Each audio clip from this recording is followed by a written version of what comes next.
ভোরবেলা উঠে যখন সিঁড়িতে বসতেন দেখতেন যে একটা ছোট্ট মেয়ে শাড়ি পরে ঢুকে গেল, লাল পেড়ে শাড়ি পরে, সে আর পুনরায় বেরোলো না। নমস্কার, রুবিজ লাইভ গোজ অন চ্যানেলে আপনাদের সকলকে স্বাগত। আজ আমি আপনাদের যেখানে নিয়ে এসেছি সেটি দমদম মেট্রো স্টেশনের খুব কাছে। দমদমের মেট্রো স্টেশনের পাশেই আছে নেত্র সিনেমা বলে একটি সিনেমা হল, কিন্তু সেই সিনেমা হলটি এখন বন্ধ হয়ে গেছে। সেই নেত্র সিনেমার পাশ দিয়েই রাস্তাটি এলে স্বামীজির একটি মূর্তি দেখতে পাবেন। স্বামীজির মূর্তির সামনে দিয়েই আপনারা যেভাবে রাস্তাটি গেছে সোজা এগোলেই ওই যে দেখলেন গণপতি সুর সরণী বলে একটি সরণী আছে, তার সামনেই এই মন্দির আপনারা দেখতেই পাচ্ছেন। এই মন্দিরের ইতিহাস অনেক প্রাচীন এবং দমদম কেন আশেপাশের আরও কিছু জায়গা থেকেই মানুষ আসেন এবং তারা জানেন এই মায়ের মাহাত্ম্য ঠিক কতটা। এই মা করুণাময়ী কালী মাতা নামে সকলের কাছে পরিচিতা। এখানে কালী পুজো তো খুব ধুমধাম করে হয়ই, তাছাড়া বিপত্তারিণী পুজো থেকে শুরু করে অনেক পুজোই এখানে করে দেওয়া হয়। দমদমের মানুষ যে কোনো শুভ কাজের ক্ষেত্রেই দেখা যায় এই মায়ের আশীর্বাদ নিতে আসছেন। এই মায়ের যে ইতিহাস এই ভিডিওটিতে আছে।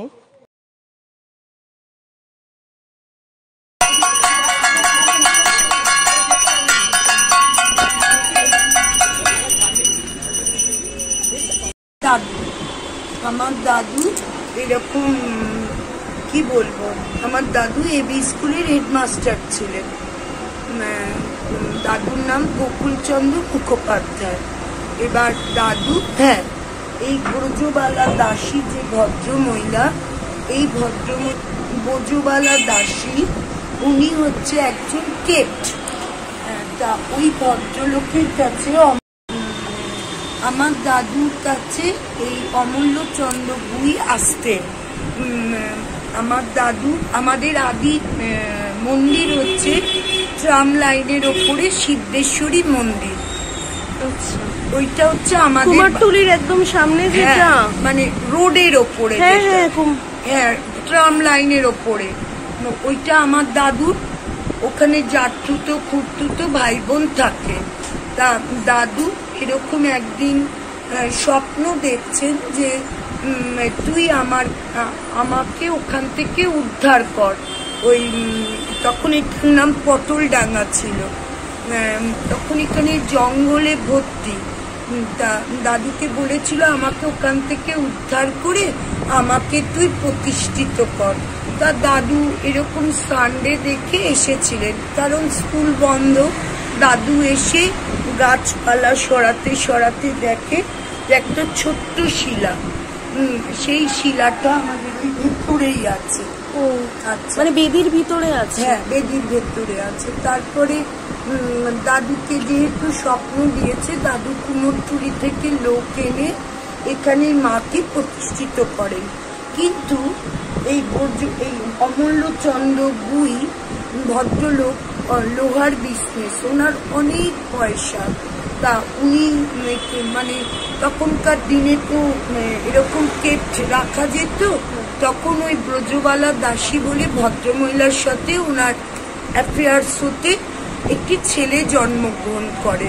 তখন এই অমূল্যচন্দ্রের যে ওয়াইফ, লিগাল যে ওয়াইফ, উনি তখন এসে আমার দাদুর কাছে কান্নাকাটি করেন ওই সিদ্ধেশ্বরী মন্দিরে। তখন এটা প্রতিষ্ঠিত হয়নি। তখন দাদুকে বলে যে আমি তোমাকে সব দিতে পারি বাবা, তুমি শুধু আমার স্বামীকে ফিরিয়ে আনো। তখন আমার দাদু বলেছিলেন যে আমি কথা দিচ্ছি। তখন আমার দাদু এরকম অমূল্যচন্দ্র গুইকে বলেছিল, বাবা তুই ওর দায়িত্ব নে, সন্তান হয়েছে, ছেলে হয়েছে, ওর দায়িত্ব নে, কিন্তু ফিরে যা, তুই তোর স্ত্রীর কাছে ফিরে যা। তখন উনি ফিরে গেছিলেন এবং ওদের সাকসেস এসেছিল, স্বামী স্ত্রীর মধ্যে ভালোবাসা।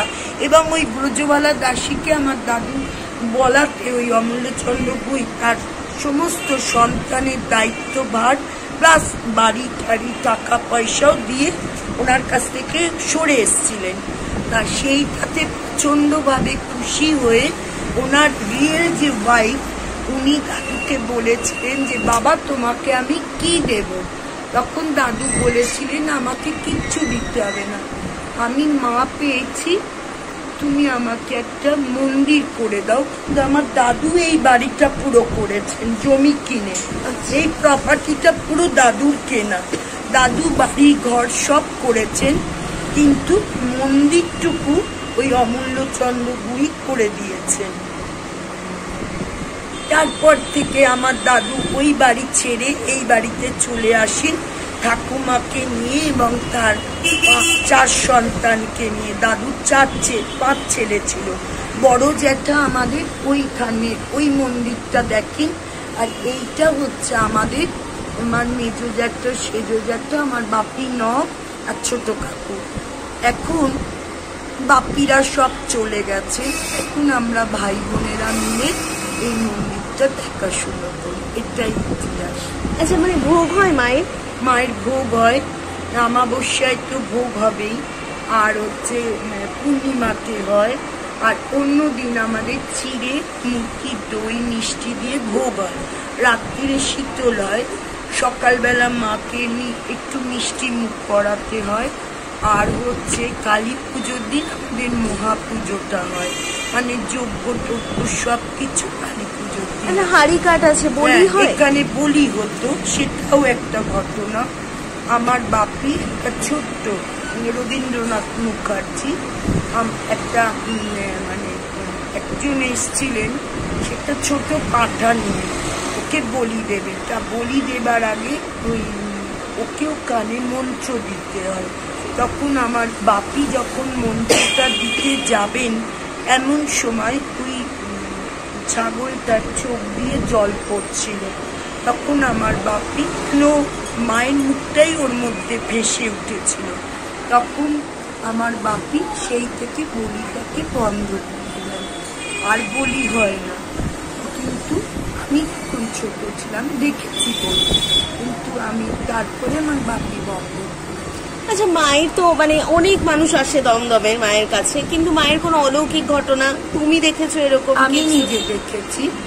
আমি অ্যান্ড্রুলে চাকরি করতাম, আমি ইন্টারভিউ দিয়ে এসেছিলাম, তখন আমি প্রচণ্ড ডিস্টার্বে ছিলাম, আমার চাকরিটা তখন খুব দরকার ছিল। এখন আমি ইন্টারভিউতে পাশ করার পর আমার কল লেটারটা আসছিল না, আমি মানে ভীষণ পরিশ্রান্ত হয়ে আমি ঘরের বিছানায় শুয়েছিলাম, মানে শুইনি, এমনি বসতে বসতে জাস্ট একটু শুয়েছি। এমন সময় দেখছি যে আমার মা এই বাঁ হাতটা মুন্ডমালাটা না উপরে খাড়ার হাতটা দিয়ে নিজের চুলটাকে সরাচ্ছেন। এমন সময় আমি চিৎকার করে আমার সেজো মাকে ডাকি, মানে আমার সেজো একটা স্ত্রীকে, যে সেজো মা, মা করুণাময়ী মা দেখো কথা বলছে, হাত দিয়ে চুলটা সরাচ্ছে। এটা আমি দেখেছি, তারপরেও আমি বহুবার দেখেছি। এবং আমার বাপ, আপনারা শুনতেই পেলেন যে এই মন্দিরের ইতিহাস কতটা সমৃদ্ধ। যেটি বলছি, ভোরবেলা উঠে যখন সিঁড়িতে বসতেন, দেখতেন যে একটা ছোট্ট মেয়ে শাড়ি পরে ঢুকে গেল, লাল পেড়ে শাড়ি পরে, সে আর পুনরায় বেরোলো না। এরকম আমার জ্যাঠা, জেঠিমা, মা, বাপি, আমার ভাই বোনেরা সবাই কিছু না কিছু ফিল করি আমরা।